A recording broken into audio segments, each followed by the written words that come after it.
Friends ఒకసారి చూడండి, ఒక ఇంపార్టెంట్ విషయం చెప్తున్నాను మీకు. వీడియోని పూర్తిగా చూడండి.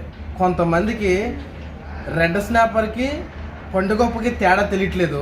చాలామంది రెడ్ స్నాపర్నే పండుగప్ప అనే పేరుతోటి దాన్ని సేల్ చేస్తుంటారు. ఒకసారి దీన్ని ఎలా గుర్తుపట్టాలి ఒకసారి చూపిస్తాను రండి.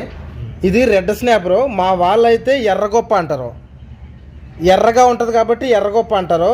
దీన్ని ఇంగ్లీష్లో అయితే రెడ్ స్నాపర్ అంటారు. ఇది పండుగప్ప సిల్వర్ కలర్లో ఉంటుంది, వెన్నుముక మీద గ్రే కలర్లో ఉంటుంది. ఇదే పండుగప్ప.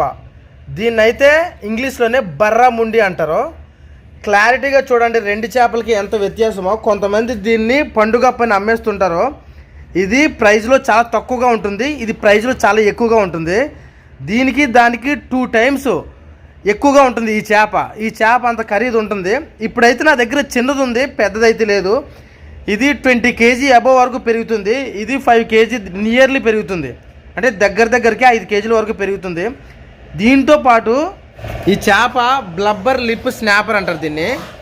ఈ చేపకున్న ప్రత్యేకత, ఇక్కడ కనిపిస్తున్న రెడ్ స్నాపర్ కంటే బర్రాముండి కంటే ఇది బ్లబ్బర్ లిప్ స్నాపర్ అనేది చాలా టేస్ట్ ఉంటుంది. Amazing taste. ఒక్కసారి దీన్ని తింటే ఈ రెండింటిని తినాలనిపించదు, అంత టేస్ట్ ఉంటుంది ఇది బ్లబ్బర్ లిప్ స్నాపర్. మా వాళ్ళు అయితే దీన్ని కలిమేని అంటారు.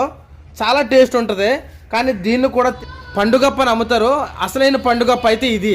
Thank you for watching.